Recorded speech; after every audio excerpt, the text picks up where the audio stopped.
have you found that being able to demonstrate the value of a cohesive brand plus retail marketing strategy is allowing those retailers to try to apply that with other brands they may be carrying? Because you've got a template that you can control both sides of and say, look at how well this works. Yeah. No, is that something you've seen at all? Yeah, I mean, good point. You and I spoke a while back, Jake, about there was a we have a wholesaler. We work with Redwood in Las Vegas, right, in Nevada. And there was a chain of dispensaries, and specifically they wanted to target like geofence location device IDs in Camping World, which was across the street, right? They felt like they could get that. The problem there was they weren't going to let us hook into a POS system to monitor how this advertisement was actually working and make adjustments. And so inevitably that deal fell through. In our situation currently, like with our dispensarias, like we're working with Dutchie, and we're willing to work with others too, but we need to be in part of that POS so that we can connect this all through and see how it's going, right? We need to be able to measure, because when people speak about marketing and spending, that's great, but if you don't know what you're getting back for that, it becomes problematic. And the first thing to go when you're not getting that net result on your financial sheets is generally marketing, and then personnel, right? So the trick really is like being able to say, hey, look, this should not go, because even though we're in a turbulent time, this marketing is working and here's the numbers.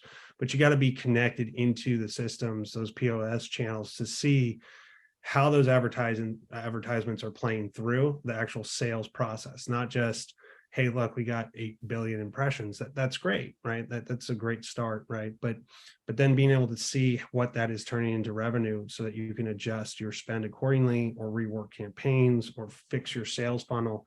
These are all really important aspects to the marketing game that matter. And until we got into the dispensaria level, we weren't able necessarily to do that, right? Because a lot of people are kind of shy about allowing you into their POS system to do an API feed there so that you can figure this stuff out. So now that we're in that, we can activate Bullmates, we can activate our social media, we can do things even with X. I always want to say Twitter, but with X now. I know, I'm working on it. When is like is there like a cutoff date where because still people get confused when you say X, or is there like, is it November or Christmas where we all say X? Like, when does that happen? I've been corrected many times on media calls, so I think it's now. It's now? Okay. Yeah. So sometimes you say X and people are like, they give you a blank look, and then you say Twitter and it kicks in. But being able to rotate through all that and have that interconnectivity so that we can actually measure, because that's what we do really well on the B2C side, right? We're able to measure our spend and what's working, what's not working, what inventory, what buyer is really moving the ball for us.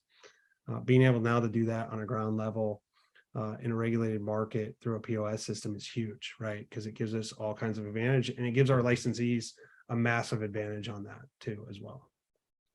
Yeah, we've run, like I said, we've done successful co-marketing campaigns in the past with some of the larger brands in California with, call it a dozen different retailers, right? And so each creative was tailored towards that specific retailer.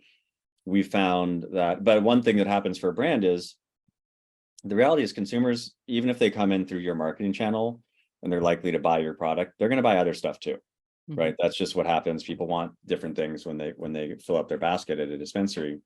The numbers we saw on average was about 50%, meaning like 50% of the basket value was going to the brand that actually did the marketing, and 50% was going to whatever gummies or stuff or laying around in the checkout that they wanted. Impulse buy. Part of that is, what's that? An impulse buy. Impulse buy, or the reality is that, like, most brands don't cover all the different kinds of SKUs, right? Like, so you've got this brand, they have gummies and tinctures, but they don't make pre-rolls. And so many people want to get a couple pre-rolls, right, when they do their order. So I still feel like that's an incredibly valid, marketing program. But you do have to get that connection. So we usually pull that off the e-com platform, like Dutchie, for example, and we can see what basket items were in there. But like many things in the cannabis space, the data is still fragmented and siloed, right? Online orders is one thing, offline orders is another thing. What's happening on your loyalty program, what's happening on cash payers. It makes it very difficult for a marketer, especially since, at least on the regulated side, you don't get to write off marketing dollars, right? So all of a sudden you're getting, if you look at it at a black and white level, you're like, okay, I'm only getting 50% of the sales I'm marketing for, and then I'm paying extra 30% because of taxes. Once that gets to the CFO desk, it sometimes becomes difficult to continue to justify those things.